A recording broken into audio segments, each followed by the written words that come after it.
relação às empresas que podem exportar, na verdade, toda e qualquer empresa regularmente constituída e em operação no Brasil, ela pode se beneficiar dos incentivos destinados à exportação. Isso porque, para exportar, a empresa pode fazê-lo de várias maneiras. A primeira delas, que é pela via direta. Neste caso, a empresa tem de se habilitar junto à Receita Federal do Brasil, obtendo uma inscrição que se denomina de radar, que pode ser na modalidade simplificada ou ordinária. Estando a empresa habilitada junto à Receita Federal do Brasil, ela pode efetuar as suas exportações diretamente e gozar de todos os benefícios destinados à exportação, que são a isenção dos tributos federais e estaduais incidentes sobre a transação comercial. No caso de empresas que não gozem desta habilitação junto à Receita Federal do Brasil, ou seja, que não tenham o denominado radar, elas podem se valer de uma metodologia de exportação que é denominada de exportação indireta. Ou seja, a empresa pode vender as suas mercadorias a uma empresa comercial exportadora ou trading company, que por sua vez cuidará de exportá-las ao exterior, num prazo determinado pela legislação, gozando ambas as empresas da mesma forma da isenção dos tributos federais e estaduais. Então, portanto, uma empresa hoje ela é incentivada pelo governo a fazer exportações, seja de forma direta ou indireta.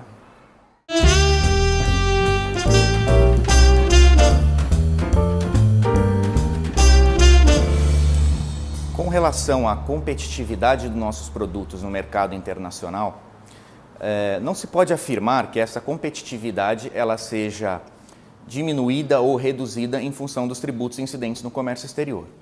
Isso porque na exportação existem os incentivos destinados à exportação, que, como dissemos na questão anterior, esses incentivos são a isenção dos tributos federais e estaduais incidentes sobre a comercialização.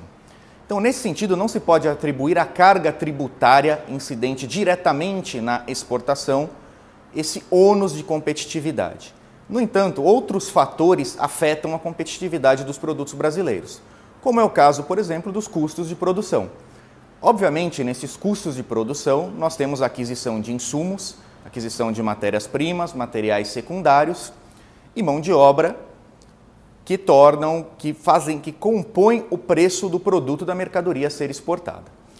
Esses insumos, matérias-primas, produtos secundários e mão de obra, obviamente nem sempre são, ou quase nunca são, incentivados pelo governo. Isso vale dizer que a carga tributária hoje que afeta o produto nacional, ela está relacionada ao nosso custo tributário interno. O custo tributário atribuído a esses bens, matérias-primas, insumos, materiais secundários que são adquiridos pela indústria para a produção do bem nacional. Esses são os tributos que afetam a competitividade.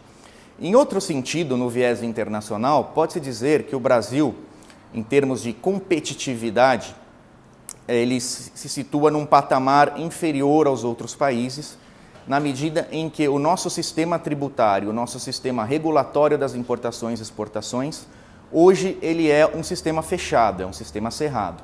Ele não permite livre trânsito de bens.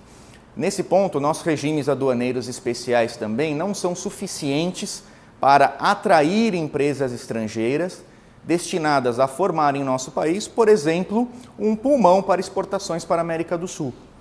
Esse seria um quesito de incentivo ao que o Brasil deveria, ou na minha opinião, deveria buscar para incentivar o ingresso de bens estrangeiros.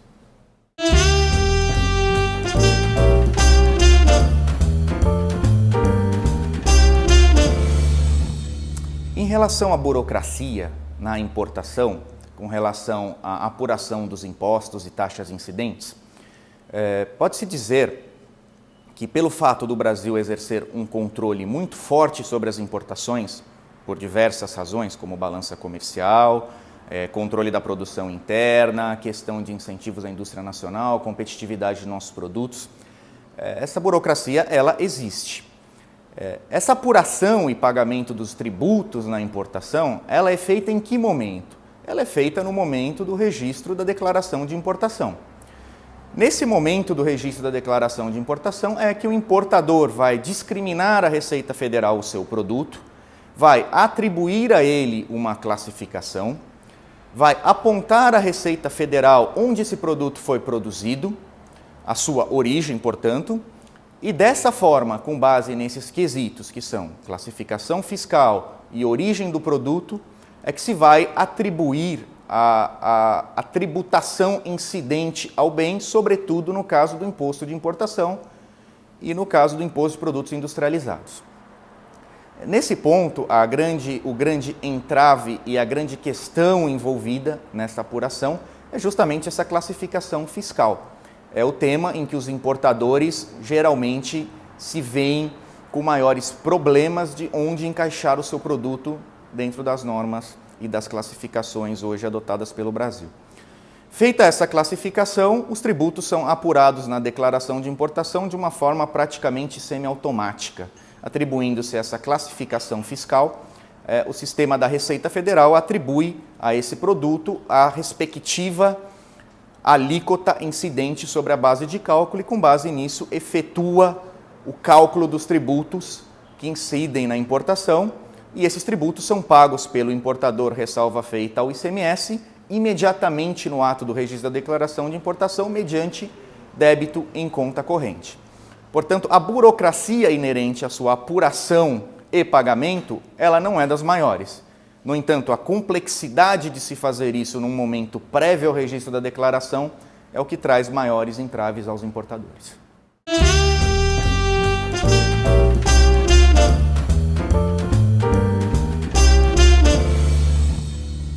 As pequenas e médias empresas, elas não estão situadas a par do comércio exterior.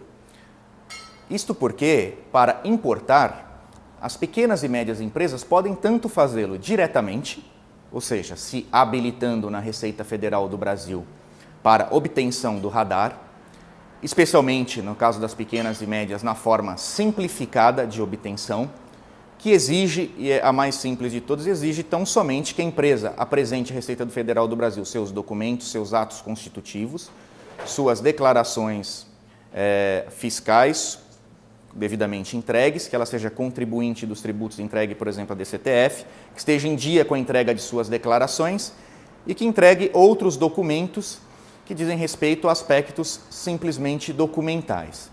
Com esta habilitação simplificada, a pequena e média empresa pode operar no comércio exterior na realização de importações com valor de até $150 mil a cada 6 meses na modalidade CIF, ou seja, custo, seguro e frete, e de até $300 mil por semestre nas exportações FOB.